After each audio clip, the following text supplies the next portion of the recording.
So, what happens next? Welcome to our unique monthly musings and attempts at predictions on current political events. I'm Charles Ellison. I'm your host of the B Note, and always get to join this esteemed panel with my partners in prognosticating crime. It's Stephen Hankin of Lincoln Park Strategies and Trendicy, and also Justin Wallen of J. Wallen Opinion Research. Hope everyone is doing well. How are you all doing? Fantastic. Great to be here. All right, excellent. So a lot of ground to cover this month, as we're always trying to unpack exactly what's happening. So where to start? Where to begin, right? Here's this one question I wanted to ask you both that everyone's asking. Are we headed for a constitutional crisis? Everyone's trying to figure that out, and they want to understand what a constitutional crisis is, because judges' orders are being issued left and right on a growing number of issues, and the administration seems to just ignore them. If that's the case, we're then seeing a breakdown in checks and balances and a violation of the Constitution's core principles. So it's not completely without precedent. I don't think we've seen this since President Andrew Jackson defied the Supreme Court in 1832. So who wants to jump in on this? Are we in a constitutional crisis right now? Justin, you want to go ahead? Or Sure. I'm happy to. I do think, and I may be wrong, but I think Lincoln may have been the last one when he was suspending, basically suspending the rule of law during the Civil War. Had to do with interstate transit of troops. But yeah, it's happened. The point is, I think you're making is it's awfully rare, right? That century had 18 in front of it.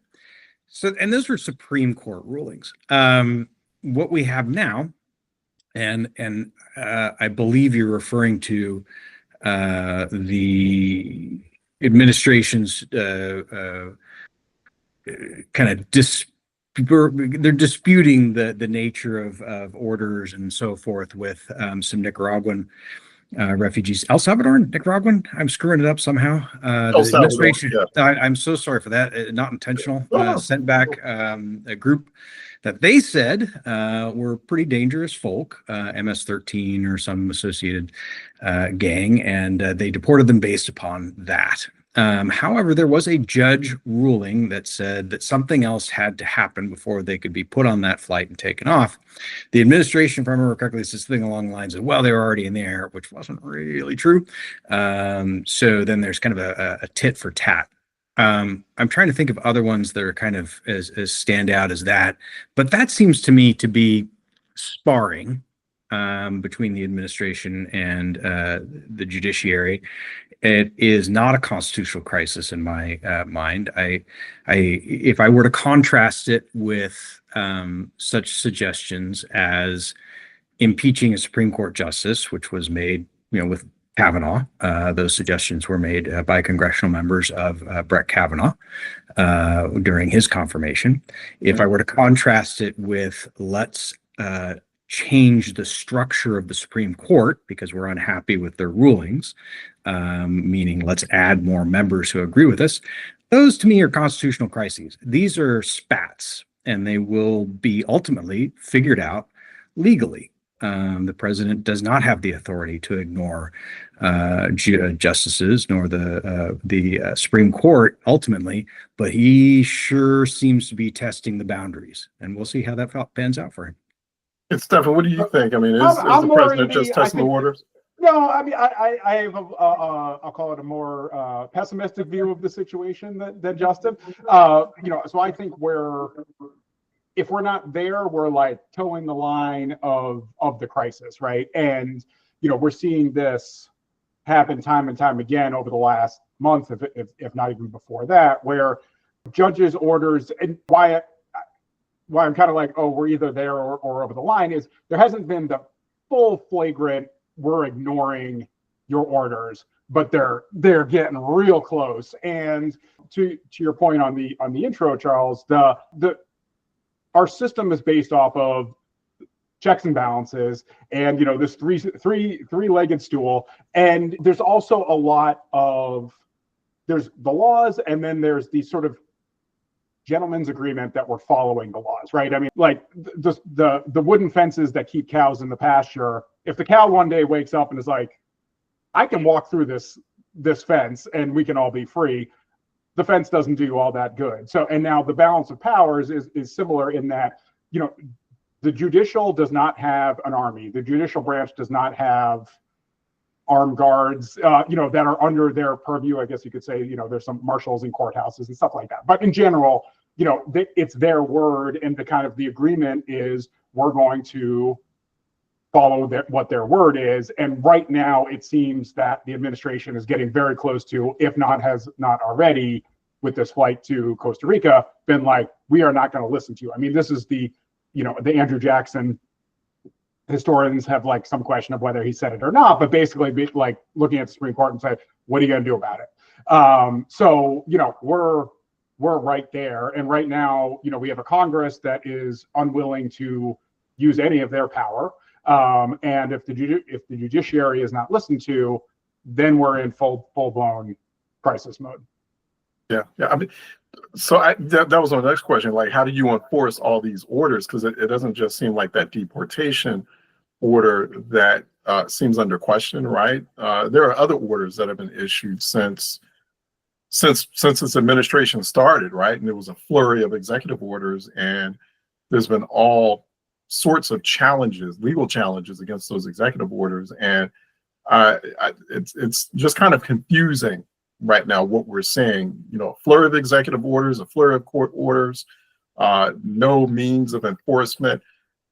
The only, Stefan, you just hinted at it.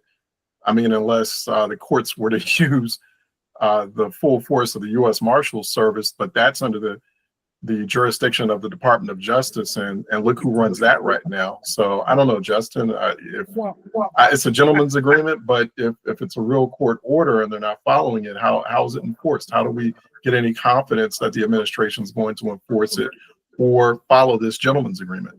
Well, I don't think I completely agree that there's a flurry of court orders that aren't being followed. I think there's been a tremendous velocity of presidential executive orders, and that velocity has created a lot of confusion, and in turn, a tremendous velocity of judicial rulings. Those judicial rulings have, in certain cases, said, well, you cannot fire certain people in certain instances, and this is the path to which you have to follow. I haven't seen anything where the administration has not followed those things.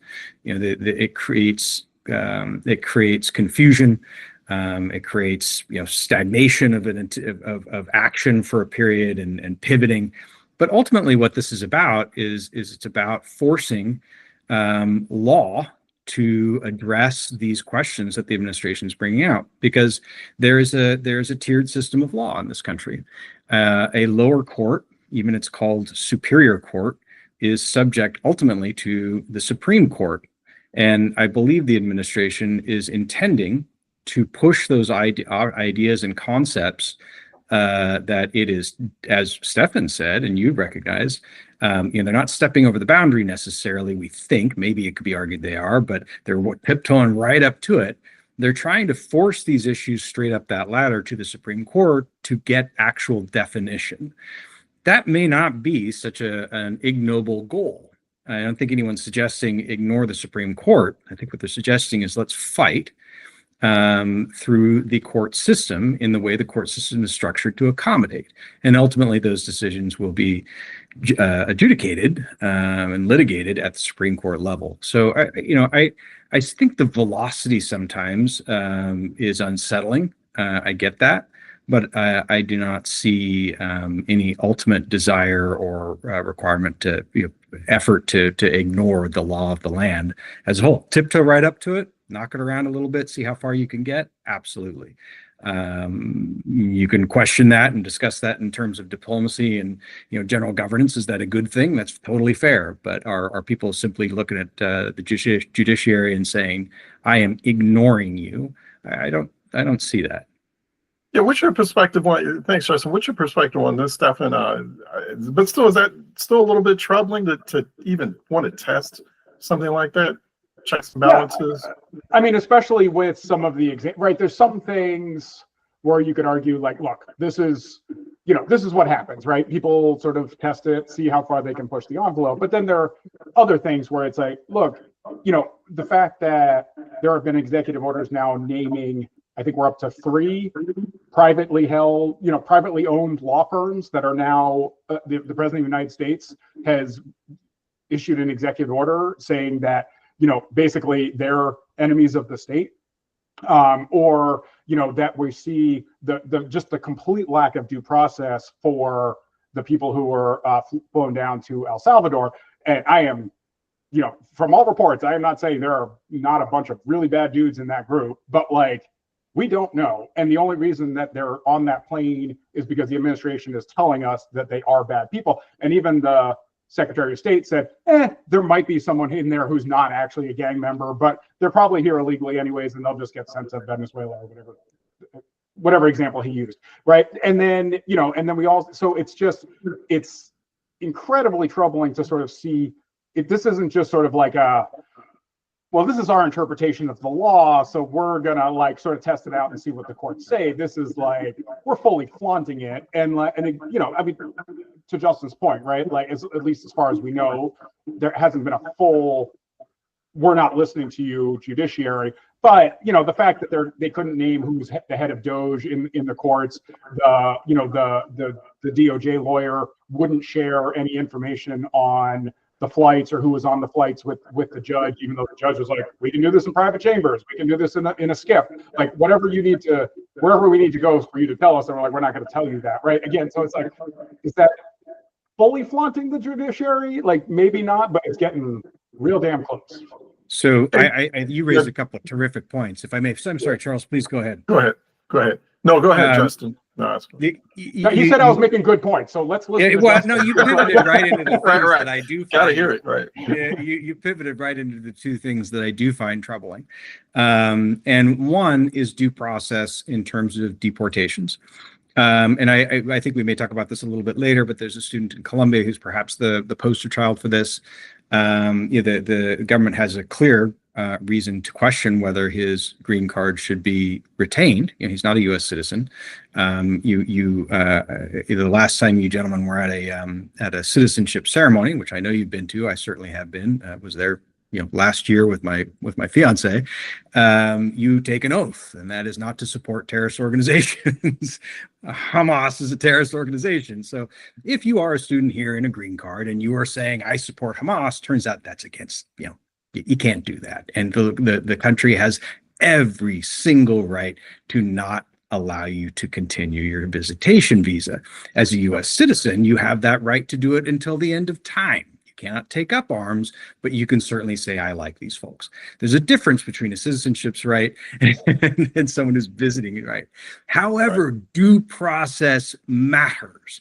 And that young man and anyone who is accused of crime within the United States needs to go through the due process provided by the United States court system, and in this case, the immigration system.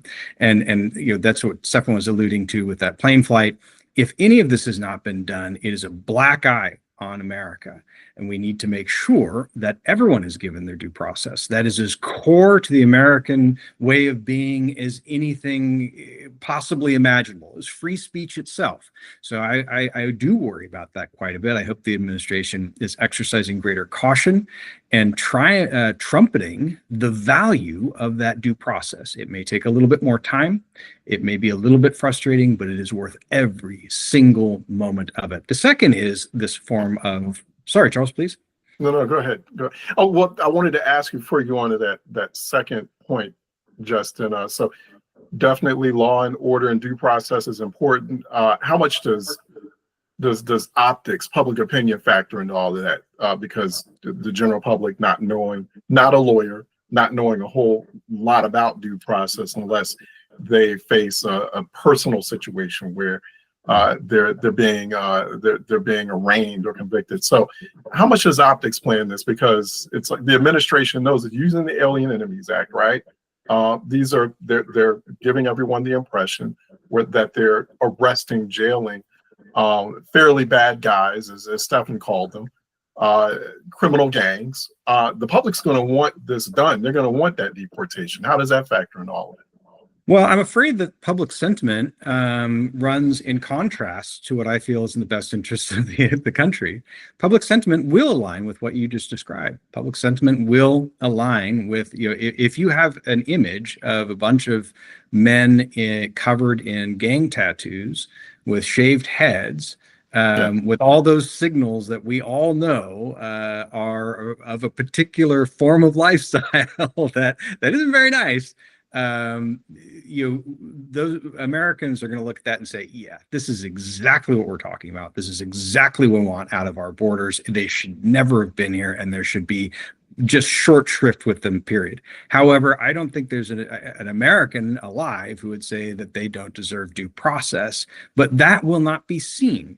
The administration benefits from speed in this matter, short memories in this matter, and ultimately excellent photo ops. I mean, look, when you have a whole bunch of gang members, and let's say allegedly gang members, that look like a duck and walk like a duck, most people look at that and say, I really don't want that around. Those are the folks that are causing all this violence that I don't want in my community. And I think that's a fair thing to say. It is in contrast to I think the critical need to abide by certain structures, legal structures in the U.S.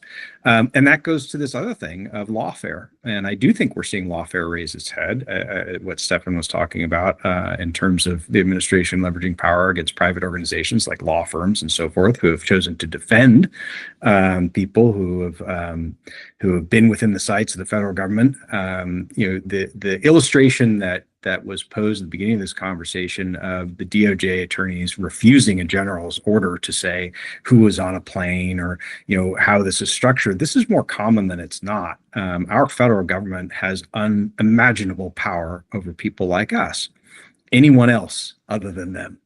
And they have the power to do things that are extraordinarily difficult to roll back.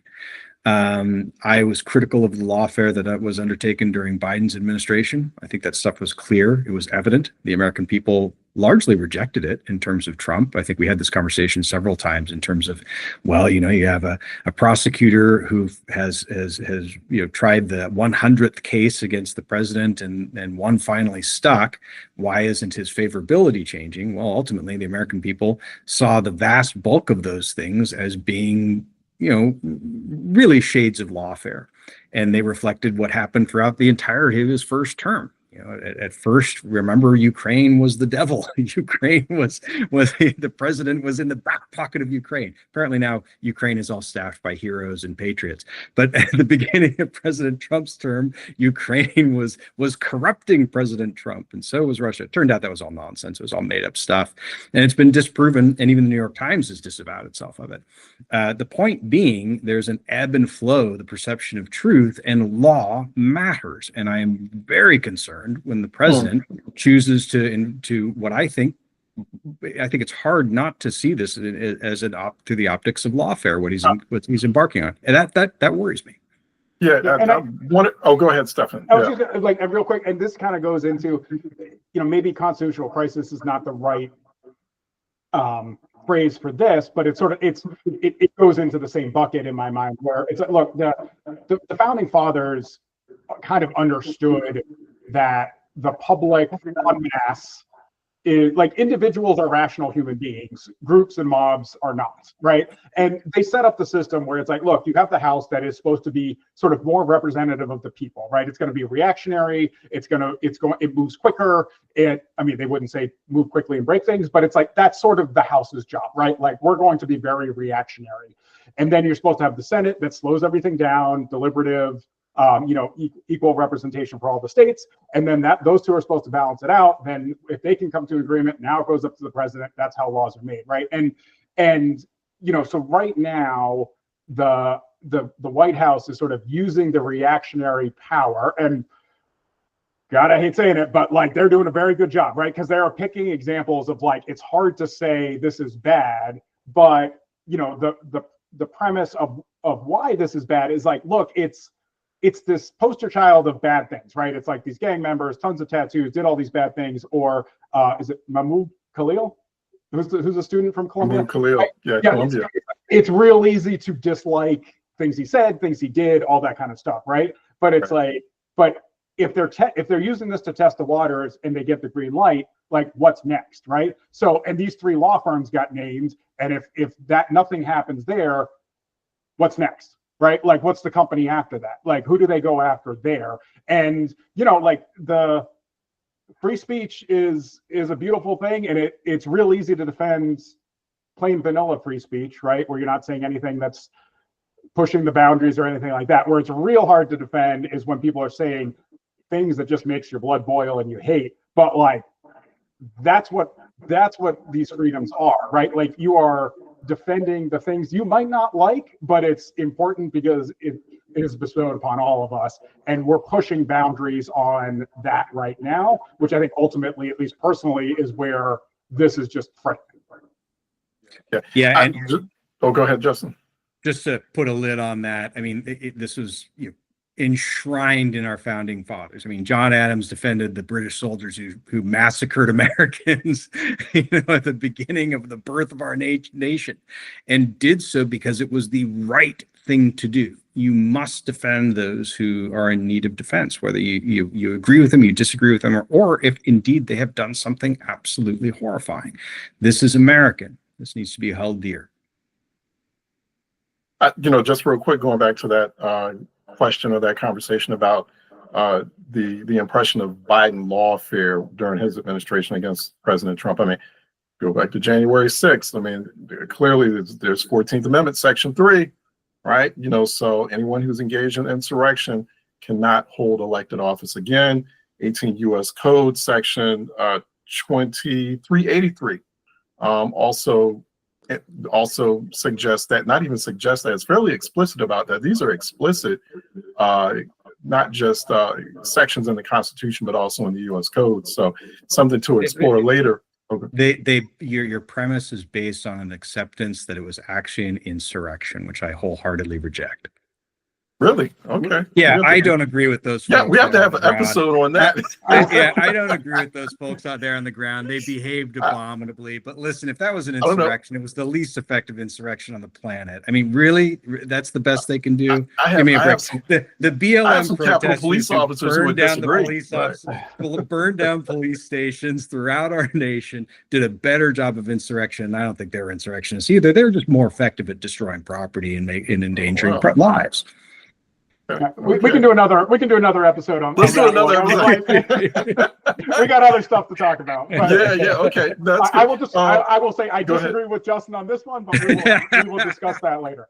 Yeah, they're being totally non-partisan about that. But okay, so this extraordinary suggestion by the administration, by President Trump himself on social media, that federal Judge James Boasberg, who's an Obama appointee, mind you, be impeached for ordering a stop to those same deportations we were just the aforementioned deportations we were talking about to El Salvador, and convening a hearing to happen real soon to discuss the violation of this order. So impeachment of judges, where do we think that's headed? Go ahead, Stefan. Not good, right? I mean, because we've kind of gone, Justin brought up some, folks who were talking about Kavanaugh being impeached, and, there's chirping, right? There's an individual elected official saying something, or, people on the street, whatever. Like, people will say things. You can find it ridiculous, or just, totally misguided, but it's a person or a few people saying something. This is now the president of the United States saying that someone in what is supposed to be an equal branch of government should be booted out, right? Just because he doesn't like the ruling. And again, these are the norms that are being broken, not the laws per se. And and all of this is all in that, like, how far can we push the norms? Where's the line where we're getting into laws? How far can we push that? But the fact that you have a sitting president calling out a specific judge is mind-boggling, scary. I mean, all these things, it seems to be a method with a purpose, right? So like now you have judges talking about how they're afraid to go out in public. They're afraid for their lives. They need more security. So it has the effect of potentially tamping down dissent, disagreement, whatever you want to call it. But again, it's just breaking the norms of what was the view of we are three equal branches of government, and there will be respect for the power that each of us hold. Doesn't mean we're not going to try to get more power or less, like take power away from people. But there was the general respect of like, this is the system we have, which now it seems to be getting thrown out the window. Hey, Justin, go ahead. Talk about that impeachment, the process, the impeachment of a federal judge. I mean, that's something that has to go through Congress. Republicans are pretty much aligned with the president. And so could we see a scenario like that where they take the suggestion for real and, look at potentially impeaching Judge Boasberg? I certainly hope not. This is one of those things that I find grossly distasteful. Again, this doesn't belong to one party or the other. Conservative justices' homes have been attacked, they've been mobbed, they've been threatened, they've been intimidated, and now we're seeing it for a justice who, I don't think you could call conservative or unlike those at the Supreme Court who, for good or ill, are cloaked with the mantle of ideology. They shouldn't be, but they are by virtue of those who appoint them. These other judges really shouldn't. I mean, to a lesser extent, they kind of get hung up at the same thing, but the reality is that their job is not ideological at all. I'm sure they're doing the best they can. And the reality is those in politics disagree with what they do. Look, I'm a California guy. I mean, I know this, like the pinnacle of this is the Ninth Circuit in California, right? And people have it's a parlor game almost of complaining what that court does. Well, look, if you don't like the court, elect different people who appoint different judges, but you don't impeach the judges. What we don't like about that as Americans, by the way, Americans don't like this because what it is it's changing the rules of the game or changing the referee of the game because you don't like the way your performance is on the field. Americans hate that. It's unfair. It smacks of privilege. It's clearly, cheating the system. And there's, you're going to find a small proportion of people who feel that the end justifies the means. You're going to find that no matter what, on the right, on the left, it doesn't matter. You're going to find that group of people. But as a whole, Americans don't like that. And what they really don't like that is to them it is a symbol of the governance system breaking down. And ultimately what they want their elected officials to do is to be effective and to have government work. When we start talking about impeaching judges, this is going way off the rails. It's horribly misguided. If Republicans can continue to go down this path, they will pay for it. This is not the sort of thing that will be in the rearview mirror. It is very easily messaged. It is very easy to deal with in an election atmosphere, as I think Stefan can speak to. I think it's a terrible idea on just about every possible facet. Yeah, Stefan. I mean, it would be easy to message if we had an organized party that knew what the hell they were doing, but I'm a Democrat. Like, we don't do those kinds of things. So, in a normal world, would agree with Justin on that one. But it's just the, and I think what Justin just said, kind of like, this is seemingly off topic, right? But I think it's like, this is part of why I think the view of Elon Musk is so negative.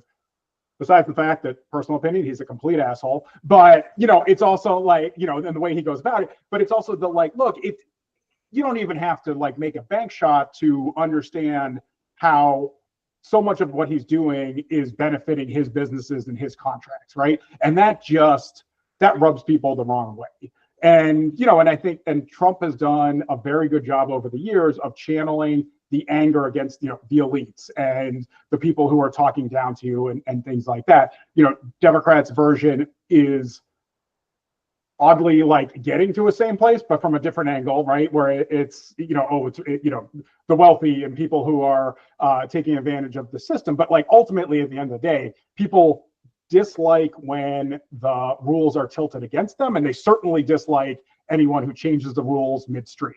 And and that's what we're sitting in right now. And if you look at election results over the last going back to 2004, right? I think maybe I might be missing one, but like there's been a change in power somewhere.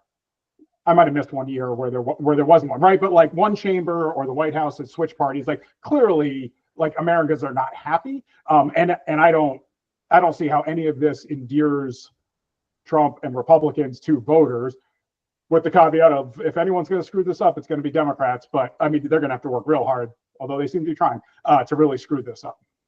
Hey, on that point, Stefan, let's talk about that. Changing subjects a little bit. The recent shutdown fight, right? Who won that? Messaging was very key in this, to your earlier point, Stefan, about how Democrats are responding to all these different crises, and Democrats didn't seem to do the best job. The government ended up staying open, but what does this mean for Democrats? And is this really meaning, or is this the start of blank checks from Congress to the administration? Justin? I'm going to give the Democrats an out and say they're really in a difficult spot.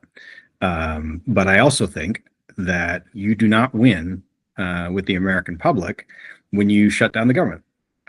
Republicans, I'd like to say they learned that lesson. I don't think they have, because they keep doing it whenever they're on the upside down side of government. But no one cares why you shut down government. No one. They don't know why you did whatever messaging you did about it, for whatever reason it is. When Republicans did it about President Obama's Health Care Act, no one knew the reasons why the government was shut down, except kind of in a fluffy sort of way. No one would have known now. And I think Democrats made the difficult decision, but the practical and politically effective decision of keeping the government open and moving forward. That was really the only practical decision. I get it that it's frustrating. We all, kind of yell into our pillow when we have to do something we hate to do. But, actually expecting Democratic leaders to shut down the government and expect that to be politically effective would have been misguided. Yeah, go ahead, Stefan. I don't know who won, but I know that the Democrats lost. And it.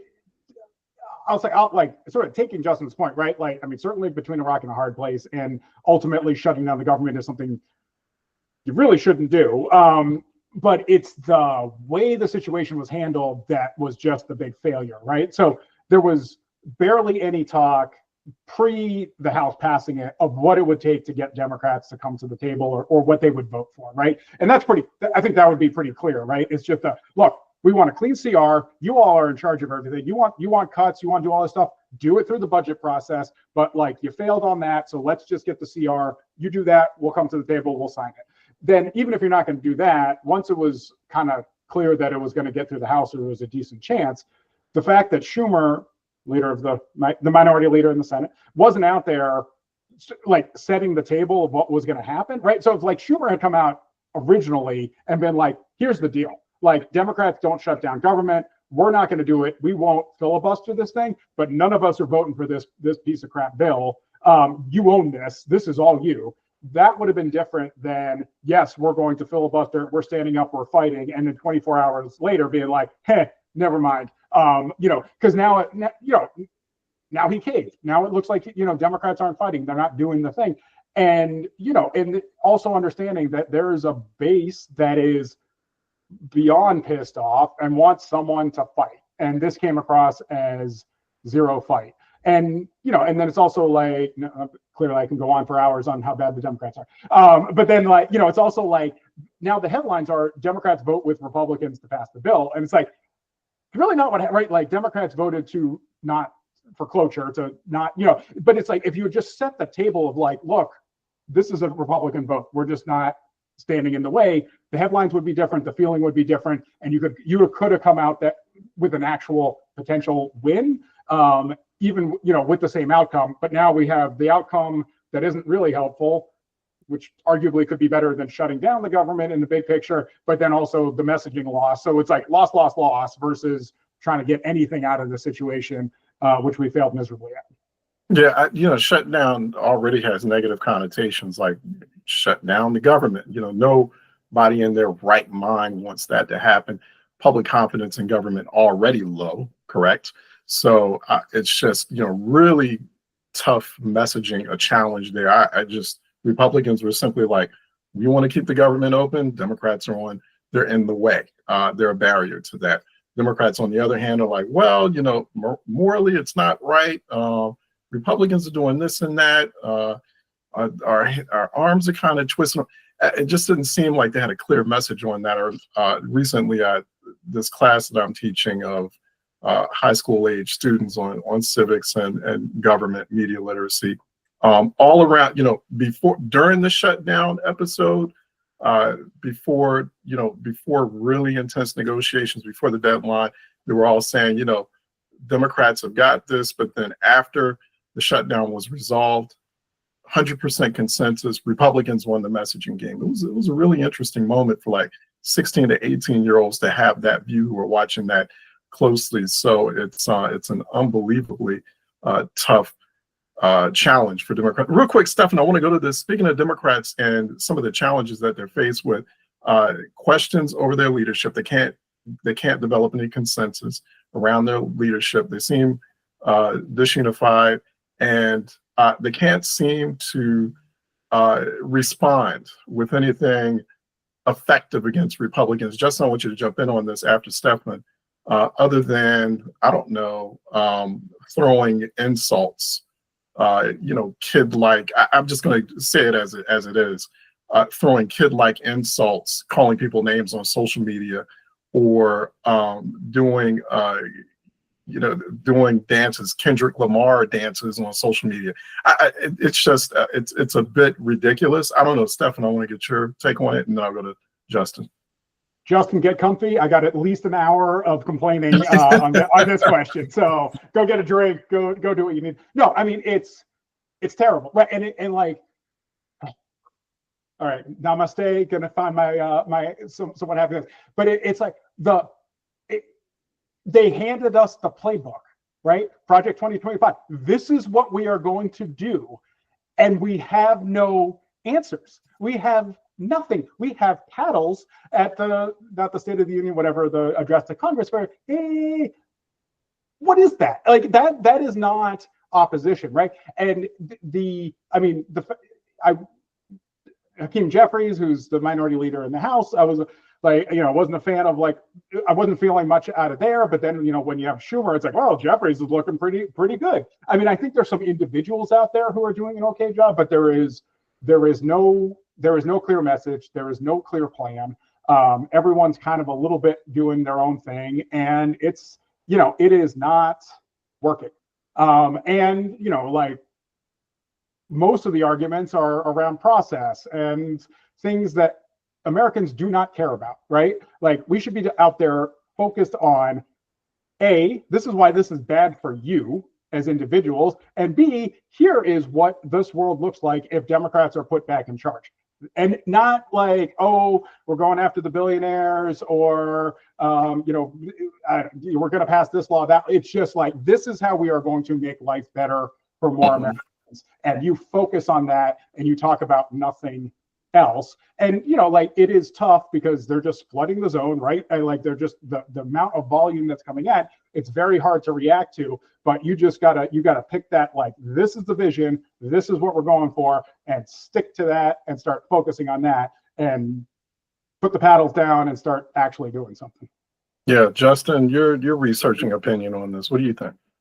Right, I couldn't agree more with Stefan. I mean, it's first off, yes, the president during the campaign disavowed Project 2025, but so much of what he's doing is aligned with the tenets outlined by that organization, that you would think it wouldn't be extraordinarily difficult to assume that some large chunk of that is going to try to be affected during the president's leadership. So you have a playbook, which is very seldom shared, right? Political party platforms are shared, but playbooks like that in detail are very seldom shared, and Democrats have it. And yet, what are they doing with it? They're doing exactly what Stefan said. They're fighting it with memes. And then even worse than that, they're doing exactly what ultimately lost them the election, which is take a look at that guy or that girl. They're terrible, aren't they? And choose whoever it is you want. Trump, Musk, whoever. Just pick someone, and that person's terrible. So by default, we're somehow better. But that's not what wins the argument. What wins the argument is exactly what Stefan said. What's happening now will have a bad effect on your life in these specific ways. And everything, by the way, let's remind ourselves, everything that's being done right now, just like everything that is done in any way, has ups and downs to it. And those ups are very clearly defined, they're easy to message, and they're not being messaged. And conversely, once you clearly identify and say, well, these are the problems with, for example, tariffs, for example, rapid deportations with law, whatever, choose your particular flavor that excites you, choose that. These are the problems with them that will affect you. Meanwhile, this is what we would do differently and how it would affect you positively. That, I mean, it takes thought. It can't just be emotionally, visceral reactions to what you don't like. What's going on right now, sadly, and I mean this very, very much so, sadly, the Democratic Party is not being a worthy adversary, and they should have the capability of it. It's filled with any number of very bright, capable human beings. It is. I do hope some leadership exposes itself, and we start to see some competence and cogence. It's simply for the good of America. America performs well when it has two effective parties pretty much slugging it out. Another question here, changing subject again. How much power does Elon Musk really have? And is there really any credence to the suggestion that some in the administration might be growing tired of him? So Justin, I'm going to go back to you on that. Are you suggesting that somebody who is the richest man in the world is very accustomed to having people applaud him at any moment of the hour would prove a little bit tiring and wearing on his colleagues? Surely that can't be true. Look, the White House is full of very big personalities right now. And Elon Musk is one of them. How much power does he have? The power he has is dependent upon the most powerful man in the world, Donald Trump. And Donald Trump's allegiances and favors are fickle. So his power is as far as Donald Trump will allow him to have it. In terms of, does he have unilateral power to do whatever he wishes? I mean, he has the power to identify certain things and recommend certain things. We're not really sure entirely what it is.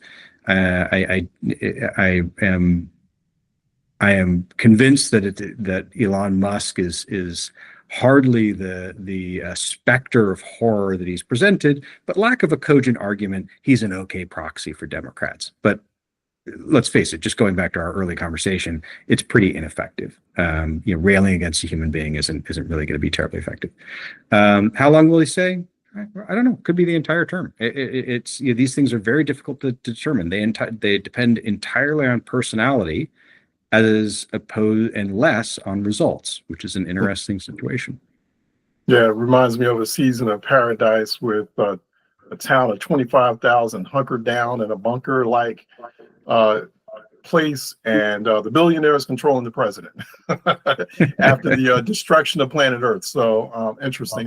Go ahead. What do you think, Stefan? Elon Musk controlling things more than we're seeing? Is he really as powerful as we're seeing it, or as described in many reports? I mean, sometimes I feel yes, sometimes I feel no, but I think, you see some things like the Institute of Peace, which was towards the end of, I think, last week. I have to keep track of when these things happen now. But his Doge bros were trying to get into the Institute of Peace, which a judge ruled is not a part of the federal government. It's chartered by Congress and gets government funding, but it's not their thing. Tried to get access to the building. Their lawyer was like, you don't belong here. We're not giving it to you. And then they showed up on Monday with armed guards from I think it was ATF. So it's like, look, I don't believe that was, I don't believe that Trump was like, oh, go grab a couple guys with guns and get into the building. Maybe he did, but like that feels like, oh, like that's what like, must tempt him to do. And, so his power, which, seems relatively unchecked from Trump, because at least as of right now, Trump's letting him seemingly do mostly what he wants to do, is just picking out different parts of the government to F around with. And again, like I mentioned earlier, right, shockingly, a lot of them seem to have something to do with the businesses that he has and the contracts he has and things like that. But, now, I mean, where I think the test is now is like, now he's messing around with Social Security and the Social Security Administration. And it's like, now you're getting real close to the proverbial third rail in politics. And how much of that leash is Trump willing to give him? And oh God, now I can't remember who said it, but they said Musk is basically like a dog on one of those retractable leashes, right? Like sometimes it's out like 20 feet, other times it's down to like 2 feet. Depends on the day, depends on what he's doing. I mean, ultimately, I don't think, I mean, Trump is his own bad poster boy, but I don't think, the richest man in the world, billionaire, Dr. Evil type character is necessarily your best poster boy for changes and things that are going. And, Trump is very good at telling people what they want to hear and making people believe that he is fighting for them. The people that Trump has around him, Musk, Treasury Secretary, who I'm totally blanking on, and Commerce Secretary, who are like, in and of themselves, billionaires or something close to it, talking about like, there might be a recession, there'll be a little bit of pain, but what's the big deal, is not what endears you to voters, because you're not going to feel anything because you have a ridiculous amount of money in the bank, but a lot of Americans are going to feel a lot of pain if there is a recession. So, I'm a little off track here on the question, but going back to the question, I think it kind of depends on the day and what he's doing, but certainly seems to have a lot more power than I feel any non-elected, unappointed, unconfirmed person in the government should have.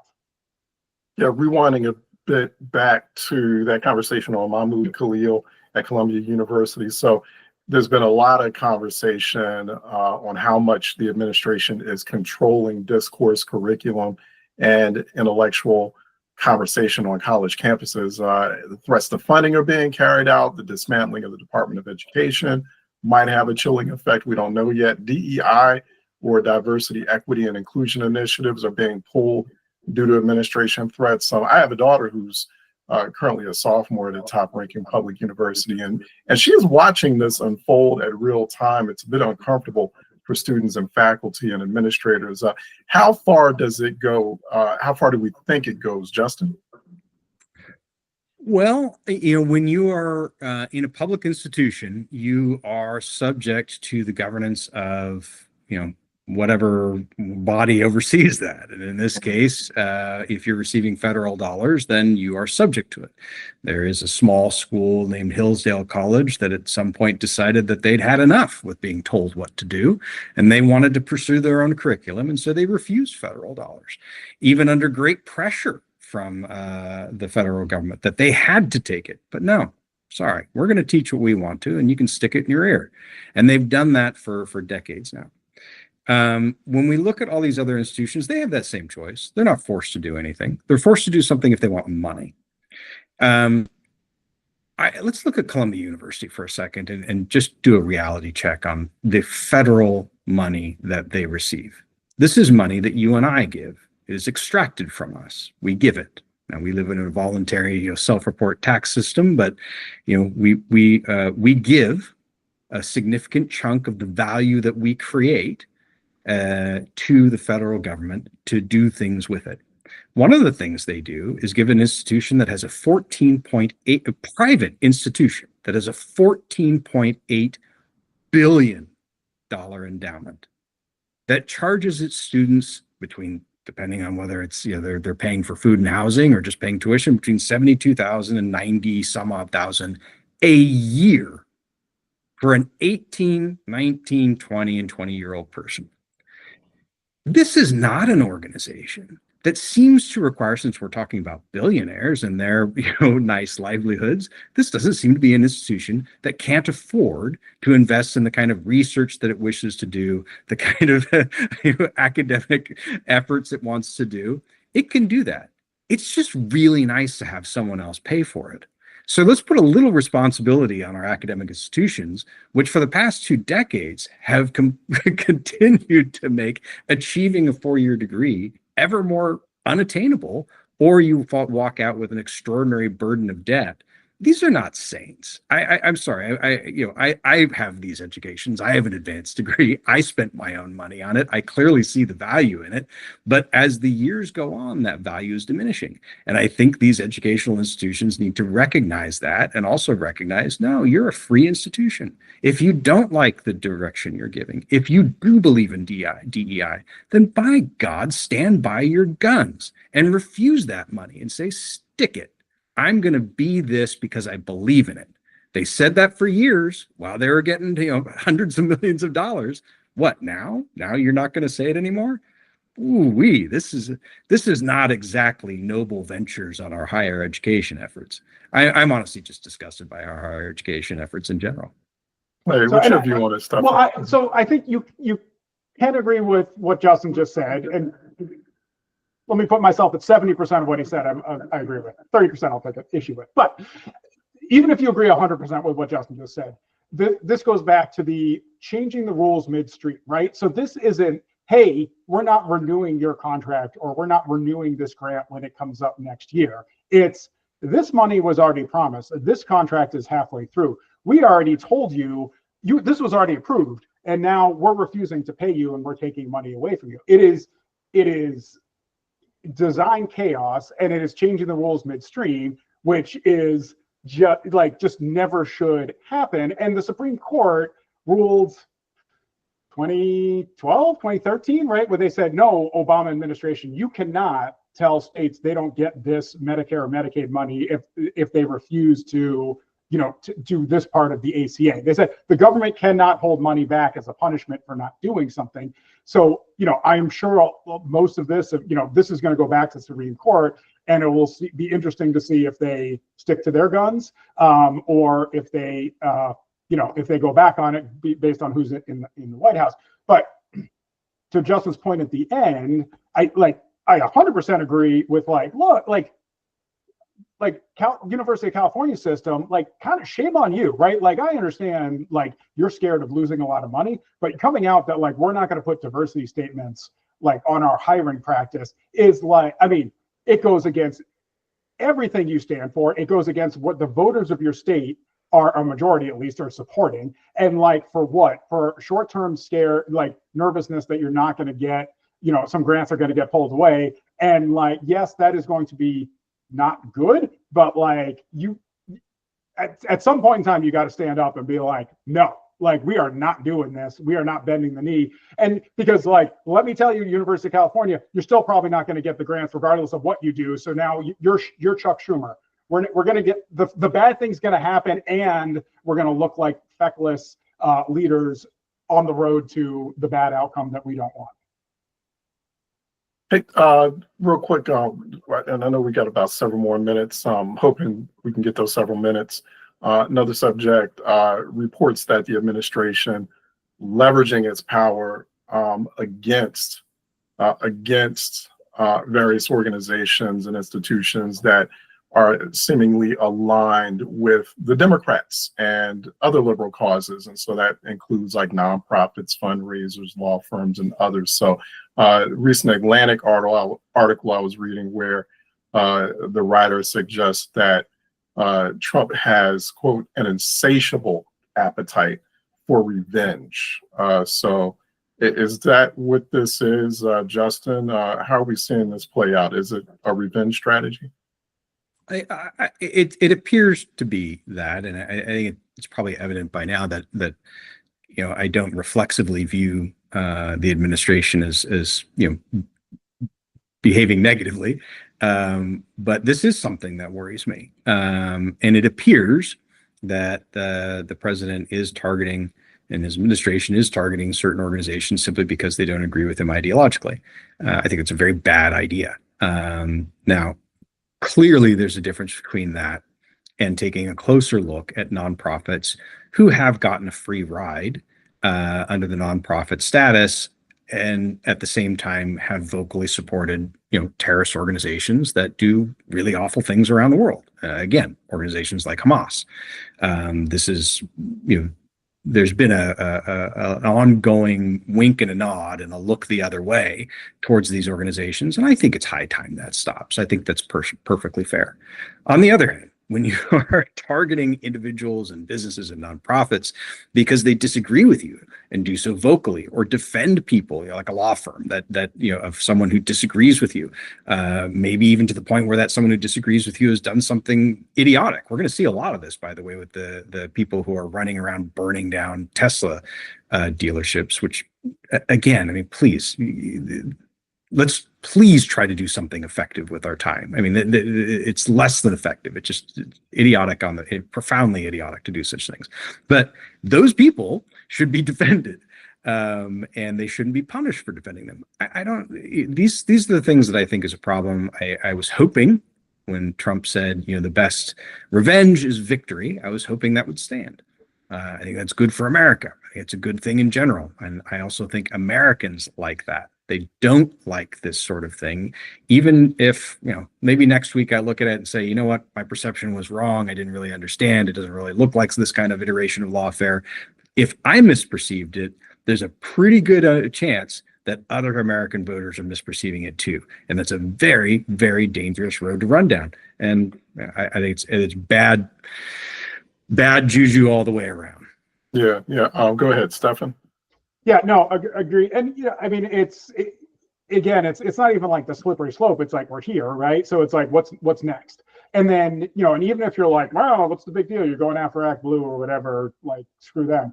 It's okay. Like, look, assuming we still have a democracy in 4 years, like, there's going to be an election, and if it's not in 2028, at some point in time there will be a Democrat in office again, right? And it's like, if you are fine with this because you ultimately agree with the desired outcomes, I'll call it, are you fine with it if it's a Democrat doing it, right? So it's like, look, what's good for the goose is good for the gander. So it's like, if who's ever in the White House can go after the apparatus of the opposition party and you're fine with that, then, like, okay, like, I guess that's the world we live in, and that's how we're doing this. But, like, that is not what the United States of America is, right? Like, we have elections. We view the results of the election as sacrosanct. And yes, you move into power and power switches, but, like, we move forward as one. And now there's no, like, it's now not, now we're full into, it's not an opposition, it's an enemy. And and they're looking at it as an enemy from within. And, how far away are we from what just happened in Turkey, where they just put the soon-to-be opposition leader, the mayor of Istanbul, in jail, right? So, we're going after Democratic law firms. We're going after Democratic infrastructure firms. To Justin's point, are there nonprofits doing some bad things that should be looked into? Probably. Like, yes. Look into it. Investigate. Go for it. You should. But, this is not even a step beyond. This is a leap and a bound beyond what is remotely in good taste, something I'm comfortable with. I don't know. I'm not sure what the phrase is, but it's not only scary now, but it sets a precedent that I do not believe we want to be in as a country. Yeah, to your point, Stefan, I mean, I think there are very clear terms that we can apply. It's un-American, it's undemocratic. It shouldn't be done. It's just hands down. By any administration, it should not be done. They need to step away. Parting thoughts from this widely discussed essay in Foreign Affairs magazine, The Path to American Authoritarianism, quote, "The most visible means of weaponizing the state is through targeted prosecution. Virtually all elected autocratic governments deploy justice ministries, public prosecutors' offices, and tax and intelligence agencies to investigate and prosecute rival politicians, media companies, editors, journalists, business leaders, university, and other critics. In traditional dictatorships, critics are often charged with crimes such as sedition, treason, or plotting insurrection, but contemporary autocrats tend to prosecute critics for more mundane offenses such as corruption, tax evasion, defamation, and even minor violations of arcane rules. If investigators look hard enough, they can usually find petty infractions such as unreported income on tax returns or non-compliance with rarely enforced regulations. Interesting. So let's see where that goes. And that, oh, go ahead, Justin. Just real quickly, Charles, that was the previous 4 years in a nutshell. I mean, what was the president convicted of again? Some arcane campaign thing. I mean, come on. Listen, I agree with you entirely. This is the path of destitution. And I don't believe that, hey, they did it, it's okay. My point is, all parties, guys, you have got to stop this, because you will end up in jail, and it will be for a bad reason, and it will not be good for America. I couldn't agree with you more on the premise. Politicians got to stop this stuff. But I mean, like, and just not to try to jump in just as the close, but it's like, look, like, history major. I mean, I know, I'm guessing all three of us have taken a bunch of history classes, right? Like, this never ends well, right? Like, this all, like, it always ends up with people going to jail. Like, it is, or even worse, civil wars. I mean, like, but even after the Civil Wars, like, it's like, look, if you're pushing an ideology that is, and viewing anything else as evil, the enemy, bad, what have you, right? And you're pushing it to the point where you're putting people in jail, you're stepping over due process, you're no longer following the norms and the rules. Like, we know where this ends, and it doesn't end well. And it is super painful until we get to the, like, this goes away stage, but like, it's not the flex you think it is. It is. We're going down a path, and we've been on a path for a while, but now we're just turbocharging it of not going to a good place. And if you're pushing the bounds of what is right by the law, this is not going to end well for you in the long run. It's literally that scene in No Country for Old Men, where they're sitting in the hotel. One's about to get killed by the psychopath, and describes his credo, his professional credo, and is responded to, if this credo is what got you here today, then what good is the credo? If people are not agreeing with you, and you're using force to force them to agree with you, what good is your credo? It's ridiculous. I couldn't agree more with both of you, gentlemen. This is actually very dangerous stuff. All right, that about wraps up this episode of What Happens Next. I hope you enjoyed it as much as we did. I'm Charles Ellison. I'm typically at thebnote.com. You can subscribe there. More on Stephen Hankins' work at either lpstrategies.com or trinity.com. You can also find Justin Wallen at jwallen.com. Thanks for joining us, and we will see you next month.